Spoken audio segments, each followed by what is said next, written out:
El matrimonio goza del favor del derecho, por lo que en la duda se ha de estar por la validez del matrimonio mientras no se pruebe lo contrario. Esto lo encontramos en el canon 1060 del Código de Derecho Canónico. ¿A qué nos referimos cuando decimos el favor iuris del matrimonio? ¿Han escuchado esta frase? ¿En qué consiste? ¿De qué se trata? ¿Acaso siempre debemos dar por válido un matrimonio? ¿O por qué tendríamos que darlo por válido? ¿Cuándo debe aplicarse este favor iuris del matrimonio? Buen día a todos los que se conectan a través de las redes sociales y de este canal. Desde la Ciudad de México, Susané Acosta Félix, asesora en procesos de nulidad matrimonial, en una edición más para que hablemos de derecho matrimonial canónico. El tema que hoy trataremos nos ayudará a comprender y valorar más sobre todo y principalmente el matrimonio y por supuesto a comprenderlo desde una concepción canónica. El canon 1060 es como el eje de todo el proceso matrimonial. Sucede pues que en un proceso de nulidad matrimonial los jueces prácticamente tienen la obligación de pronunciarse por la validez del matrimonio cuando no han alcanzado la certeza moral. Esto es que en la duda la normativa es estar a favor del matrimonio. Se trata de un principio que protege de forma adecuada al matrimonio y el código nos enseña que este principio alcanza solo y únicamente a todo matrimonio que sea canónicamente verdadero, es decir, que tenga la figura de matrimonio y que se manifiesta cuando los cónyuges unidos de buena fe creen que viven en verdadero y legítimo matrimonio y los demás los tienen como tales esposos. Es un principio que debe ser interpretado correctamente. Para hablarnos y ayudarnos a reflexionar sobre esto, hoy me acompaña un gran amigo sacerdote. Desde la ciudad de La Cajeta, quiero presentarles al presbítero licenciado Juan Galván Sánchez. Él tiene 32 años como sacerdote. Es diocesano de la diócesis de Celaya, Guanajuato. Fue secretario canciller por 15 años, moderador de la curia durante 10 años, párroco vicario judicial por 5 años, decano por 3 periodos, miembro del Consejo Presbiteral y Colegio de Consultores. Actualmente es rector del Templo de la Tercera Orden en Dolores Hidalgo, Guanajuato. Es juez del Tribunal Eclesiástico y profesor del seminario. Es licenciado en Derecho Canónico por la Universidad Pontificia de México y ha tomado un curso de jurisprudencia de manera presencial en la Rota Romana. Compartiendo pantalla para que juntos hablemos de derecho matrimonial canónico y nos ilustren este tema acerca del favor iuris del matrimonio. Hola Padre Juan, buen día, un gusto y un placer tenerlo en este programa. Muchas gracias por estar en este momento conmigo y acompañarme en este programa. Susané, buenas noches. Con mucho gusto quiero compartir pues algunas ideas que pudieran ser útiles, sobre todo para quienes tienen dudas sobre si su matrimonio es válido o no. Sabemos que en la realidad pues hay algunas parejas que lamentablemente no pudieron pues llevar adelante su proyecto conyugal y algunas personas, algunos de ellos se acercan a los tribunales para pues ver si su matrimonio es válido o no. Y con mucho gusto, gracias por la presentación y muchas gracias por la invitación a este diálogo. Gracias, Padre. Pues vamos a comenzar. Nos gustaría que O sea, que nos compartiera en qué consiste el favor iuris del matrimonio. Bien, bueno, el favor iuris es un principio de derecho, es decir, una presunción, no es propiamente una ley. ¿Qué se entiende por una presunción? Pues es una conjetura probable de una cosa incierta. Es algo así como una deducción. Por ejemplo, voy a poner un ejemplo que no es canónico, como para introducirnos en el tema. En tiempo de lluvia, si es de noche y vemos que a lo lejos hay relámpagos, entonces nosotros presumimos que allá donde se ven los relámpagos está lloviendo. Entonces, en ese sentido, la presunción es como un signo, ¿verdad? Y eso se aplica al favor del derecho. Es decir, como bien ya se expresó, se citó el canon 1060, donde habla sobre este tema. Quiere decir que todos los matrimonios celebrados, en principio, gozan del favor del derecho, porque el matrimonio, pues, es un acto humano, y si hay una licitud para ese matrimonio, pues entonces ese matrimonio se presume válido. El favor iuris no es solo aplicable al matrimonio, sino que puede aplicarse a todos los actos humanos realizados de forma lícita.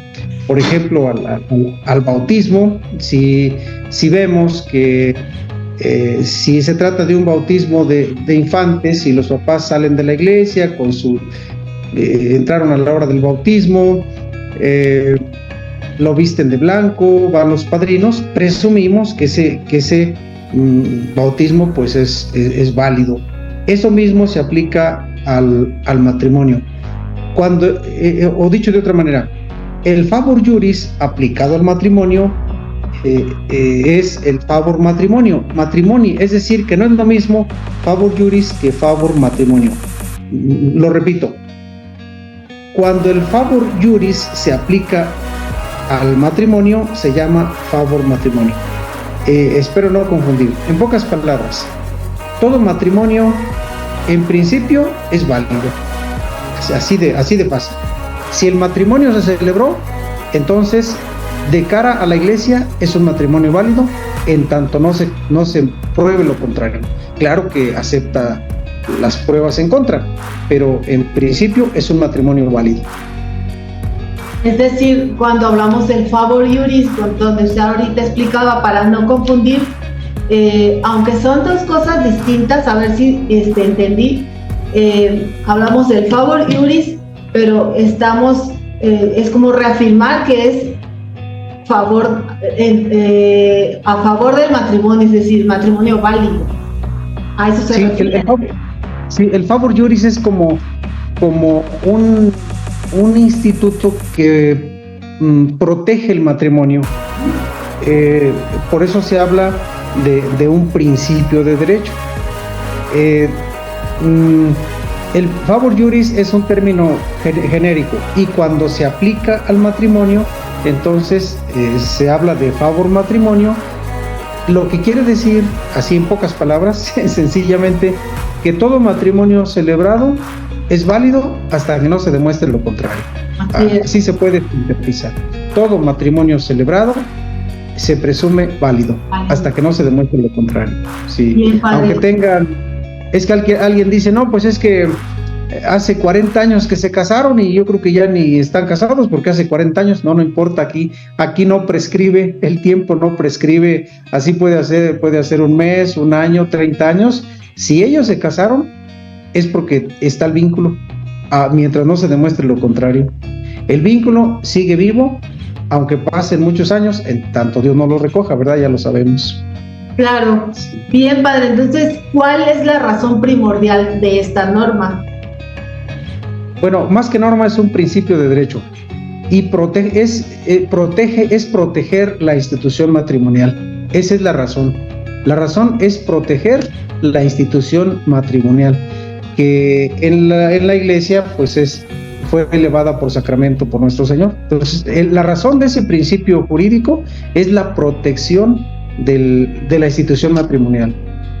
Y está bien, ¿verdad? Porque el matrimonio, una vez celebrado, es válido. Ya después se verá si no lo fue, pero en principio es válido. Y solamente una autoridad competente puede declarar la nulidad. Por eso, cuando alguien se acerca a una persona y entonces ya le platican y luego le dicen, no, tu matrimonio yo creo que tu matrimonio ni valió. No, pues sí valió. Por eso qué bueno que hay asesores como Susané, que va explicando, y si alguien tiene duda, pues entonces por medio de un asesor o directamente en el tribunal, allí se les instruirá qué tienen que hacer, y si así lo deciden, pueden solicitar su probable nulidad, porque fue válido. El matrimonio en principio fue válido. Todo el que se casó, en palabras así tan sencillas, todo el que se casó tiene el vínculo matrimonial. Mientras no se demuestre. Así es, sí. Todo el que se casó, parece una redundancia, todo el que se casó está casado, aunque haya pasado mucho tiempo. En eso consiste. Esta parte de decir hasta que no se demuestre lo contrario, pues en cuanto al matrimonio canónico, se tiene que demostrar, si es que se tiene la duda, a través de un proceso, porque precisamente, como bien usted dice, es un principio para proteger el matrimonio, y como lo he mencionado en otros temas, es porque estamos hablando del matrimonio canónico como sacramento, no es el simple matrimonio, sino tiene esta parte que no tiene el matrimonio civil, es un sacramento y se protege el sacramento. Sí, aquí se habla de un matrimonio pues celebrado de cara a la iglesia, con la forma canónica, y puede ser que haya algún defecto de forma, que haya habido algún impedimento, todo eso se verá en el proceso, no antes. Todo eso se verá en el proceso que se realizará en los respectivos tribunales. Pero así como concluyendo, ¿qué es el favor del derecho? Es un principio a través del cual el matrimonio está protegido. Es decir, todo matrimonio celebrado se presume válido. Ya se verá si no es válido, pero de entrada, como decimos, es válido. Es muy bien. Así se puede resumir. Todo matrimonio celebrado, en principio, es válido. En eso consiste el favor juris aplicado al matrimonio. Bien, entonces una vez que entramos ya hablando de pensar que posteriormente, si alguna persona tiene la duda si su matrimonio tiene o no validez, entonces hablamos de que solo en un proceso se puede hacer este estudio, y entonces aquí tocaríamos el tema de la certeza moral, que es la que desde luego se maneja más los quienes se encargan de los estudios de los procesos matrimoniales, pues entienden perfecto lo de la certeza moral, para explicarle a la audiencia dentro de un proceso de nulidad matrimonial, los jueces, para poder declarar nulidad del matrimonio, entonces deben alcanzar, se dice que deben alcanzar la certeza moral. Entonces, ¿qué es? ¿De qué estamos hablando cuando hablamos de la certeza moral? Muy bien. La certeza moral es, en pocas palabras, cuando dice el juez, estoy seguro. La certeza moral es la firmeza con la que una persona se adhiere a un conocimiento de la realidad, a un conocimiento verdadero. ¿Qué es la verdad? La verdad es la adecuación de la mente con la realidad. Por ejemplo, si yo digo, en este momento en la Ciudad de México es de noche, esa es una verdad, porque mi mente está coincidiendo con la realidad. Realmente, en este momento, en la Ciudad de México es de noche. También acá de donde yo estoy. Y si yo hago esa afirmación, entonces estoy diciendo una verdad. Y esto tiene que ver con la certeza moral. Se puede hablar incluso de niveles de certeza. A veces algunos comentaristas del código hablan de cuasi certeza, cuando tienen algún dejo de duda. Como ya se expresó a tenor del canon 1608, en efecto, los jueces, para que puedan dictar una sentencia, tienen que tener la certeza moral, es decir, que no haya espacio para una duda razonable, que estén convencidos, que estén seguros, que su mente se adhiera a ese conocimiento verdadero. ¿Cómo lo van a obtener? A través de las pruebas.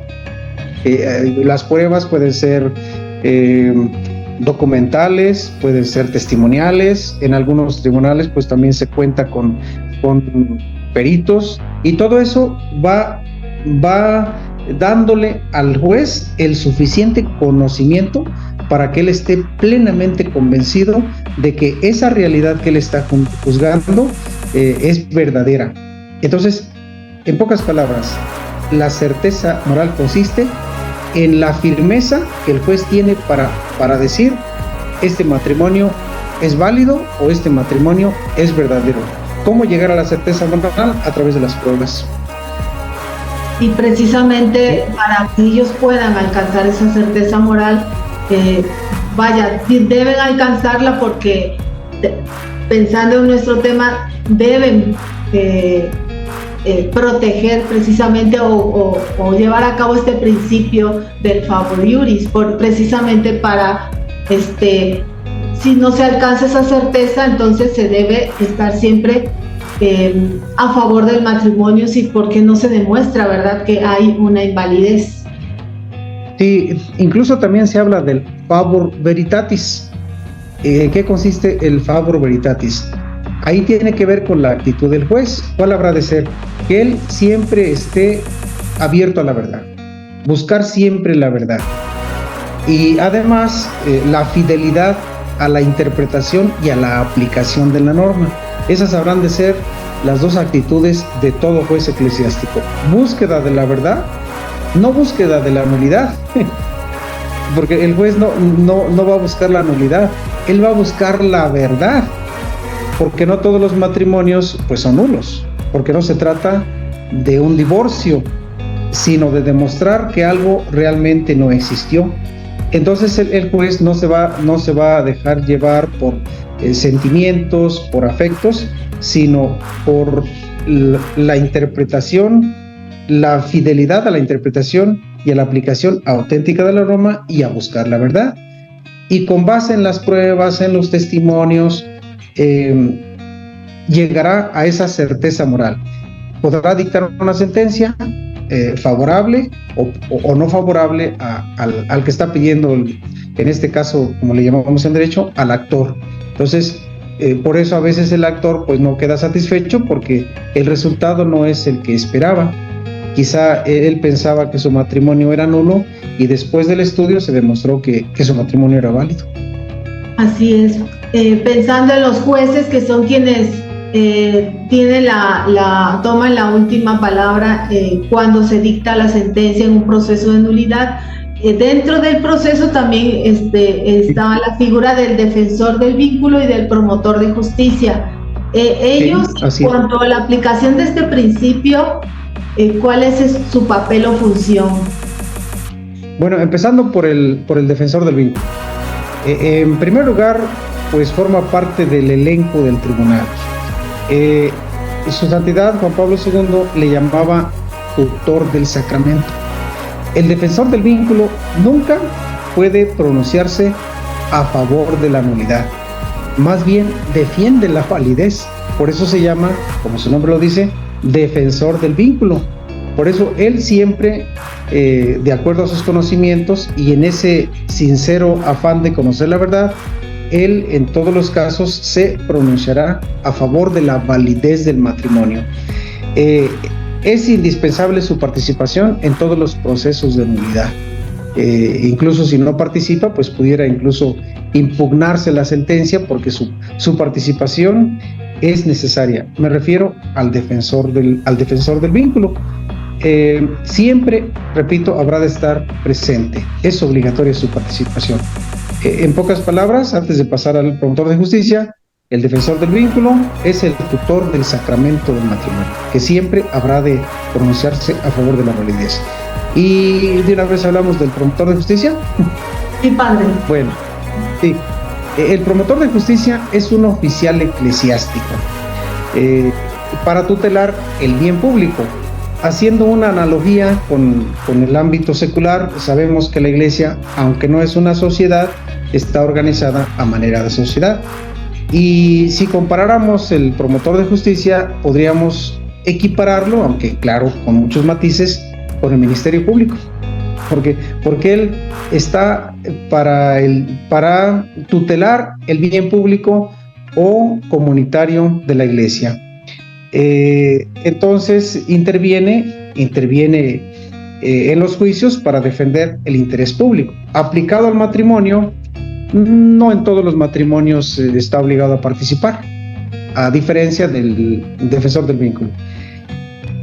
Sin embargo, en dos casos el promotor de justicia ha de actuar. Por ejemplo, hay un matrimonio en el que todo el mundo sabe que es nulo. ¿Cómo es eso? Por ejemplo, se llega a dar que una de las partes ya estaba casado y entonces engañó al párroco y volvió a contraer, pero ya estaba casado y entonces se hace público esta realidad.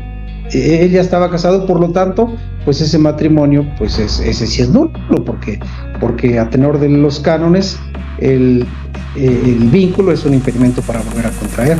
Eso se hace público y en ese caso, como en otros parecidos a este, el promotor de justicia tiene la obligación de impugnar el matrimonio.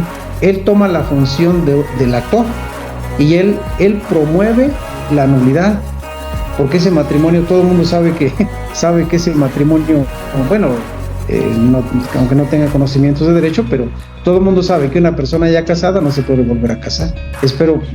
No sé si me di a entender. No, sí, porque precisamente sí, es la función del promotor, está para defender el bien público, entonces el bien público, exactamente. Todo, como dice usted, todo el mundo ya entiende que ese segundo matrimonio que celebró tal persona, este matrimonio no es válido, aunque no sepan de derecho, eso puede, así. algo muy normal que podemos decir los fieles. Entonces, sí, como bien dice usted, ahí sí el promotor de justicia, precisamente por proteger el bien público, puede intervenir. De oficio, aunque nadie se lo pida, él de oficio toma el papel de actor y él promueve la nulidad, porque de hecho el matrimonio es nulo. Y el matrimonio, pues es un acto público, o sea, el matrimonio es algo, digamos, que corresponde a la comunidad, a la sociedad. En ese caso, es un ejemplo de la función del promotor de justicia. Y otro caso también aplicado al matrimonio es cuando hay ya una convivencia que no se puede llevar adelante, la convivencia matrimonial está sumamente deteriorada, y en esos casos la iglesia permite la separación de los cónyuges, pero no se habla propiamente de nulidad, sino que ellos siguen casados pero separados. Eso también es posible. La iglesia contempla esa realidad. Ya no fue posible la convivencia, y entonces el promotor de justicia puede intervenir o debe intervenir en esos casos cuando el matrimonio se va a separar, pero no va a promover la nulidad, solamente se separa. Y en ese caso también se requiere la intervención del promotor de justicia.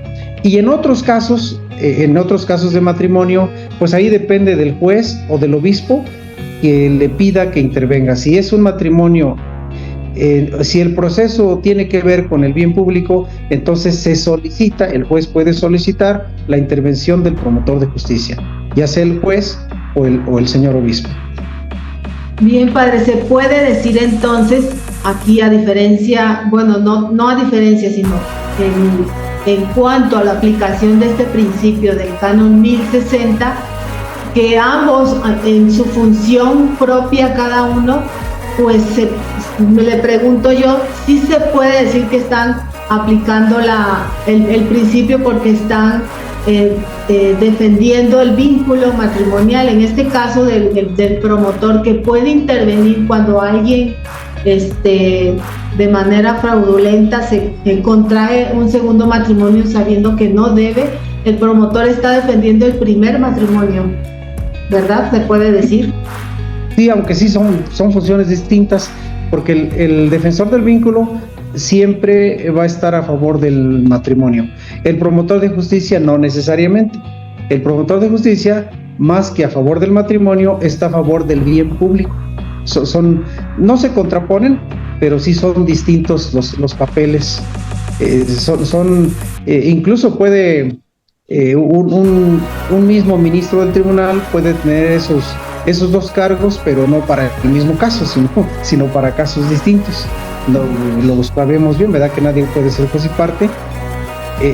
La misma persona que debe ser licenciado, por lo menos dice el canon que por lo menos licenciado en Derecho Canónico, laico, ¿verdad? Susanea algún día puede ser promotor de justicia o defensor del vínculo, porque la ley lo contempla. O sea, no se trata solo de sacerdotes, sino que hoy en día la Iglesia le da esa participación, y qué bueno, a los laicos, independientemente de si sean hombres o sean mujeres. El promotor de esto es un poquito hablar del perfil, no tanto del oficio, sino del perfil que debe tener, que sean doctores o abogados en derecho canónico, y ellos podrían desempeñar esa función no en el mismo caso, no en la misma causa, sino más bien en casos distintos.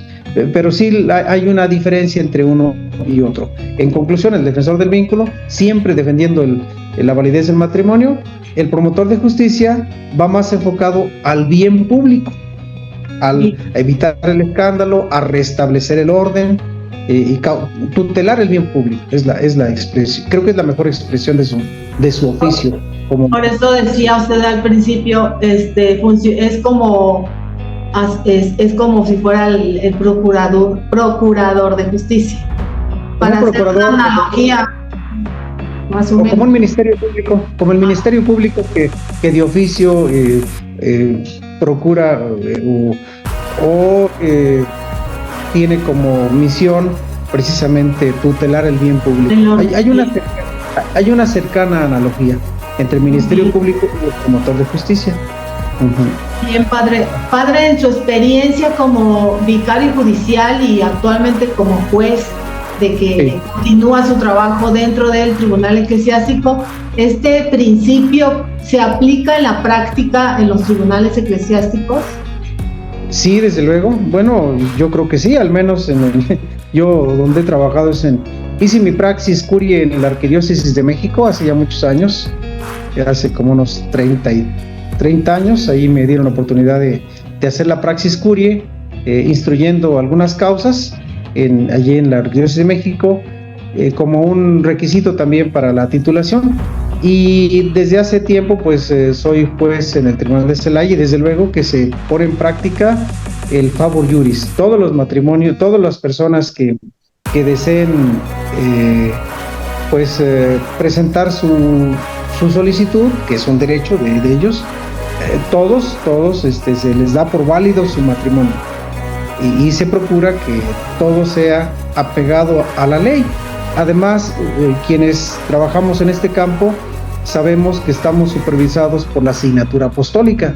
Cada año los tribunales presentan un informe a la Signatura Apostólica, que es el Supremo Tribunal de la Iglesia, y si la Signatura descubre alguna irregularidad, pues los tribunales estamos sujetos a correcciones y hasta llamadas de atención.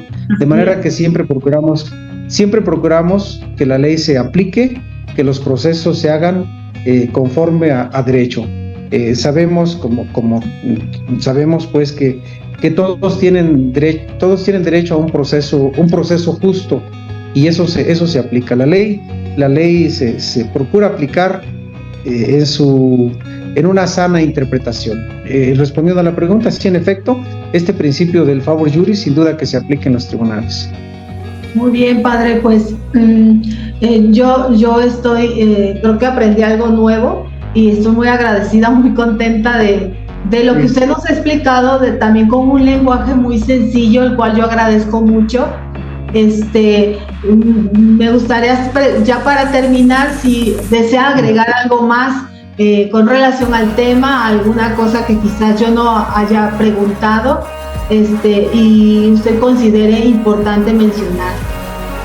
Bueno, sí, respecto al favor juris, el principio que afirma que todos los matrimonios se presumen válidos, yo escuché recientemente al Papa Francisco y me llamó la atención, ¿verdad? Él hizo un comentario, no estaba haciendo una declaración ex cátedra, pero me llamó la atención que dijo que hoy en día, dada la crisis, una crisis pues que vivimos en distintos ámbitos y también en una crisis familiar, también cabría la posibilidad de presumir que algunos matrimonios son inválidos. Lo menciono como un mero comentario, ¿verdad? No ese es el espíritu de la ley, sin embargo, si lo escuchamos del Papa, pues quiere decir que es respetable, pero lo dijo a manera de comentario, no es que él ya haya enseñado eso, ¿verdad? Dada la crisis, e incluso también hay comentaristas canónicos que han llegado a decir que hoy en día, por la inmadurez con la que muchas personas contraen matrimonio, pudiera presumirse no la validez, sino la invalidez. Esto será motivo de estudio para el siguiente Código de Derecho Canónico. Sí, ¿verdad? Sí. Pero sí suena así como, sobre todo para los canonistas, así como que escándalo. No es escándalo. A lo mejor es como que una nueva visión, sin embargo, como bien usted dijo, no está dentro de la ley. La norma es estar a favor de que hoy en día es válido. Sí, esa es la norma actual. Espero que el comentario no confunda, pero la norma es lo que hemos dicho, ¿verdad? Es decir, el matrimonio goza del favor del derecho. Todo matrimonio celebrado se presume válido. Sin embargo, dada la crisis actual, este es un mero comentario, ¿verdad? Decir que probablemente hoy se pudiera suponer, o utilizando términos canónicos, se pudiera presumir que algunos matrimonios son inválidos dada la crisis en la que estamos atravesando.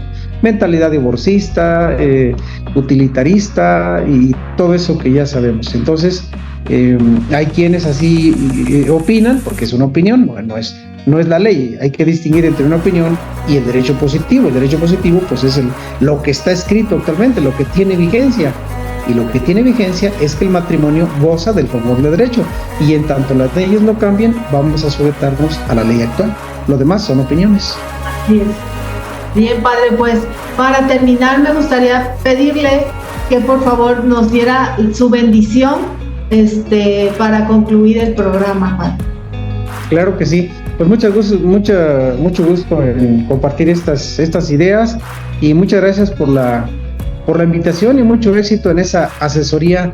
Hoy las personas necesitan gente que conozca, que los oriente bien, con el afán pues de que vivan una vida plena, y habrá personas que quieren rehacer su vida y pues sí, ojalá pues que encuentren los canales adecuados. Y Susana, yo creo que vas a hacer mucho bien en estos.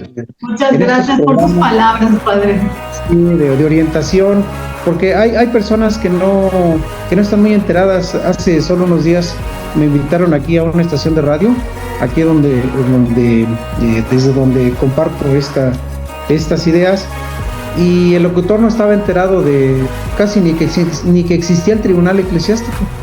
Entonces, hoy hay mucha información, pero de esta no, creo que todavía no hay mucha, y hay personas que si la tuvieran pueden orientar mejor su vida para que vivan en gracia de Dios y que vivan en plenitud.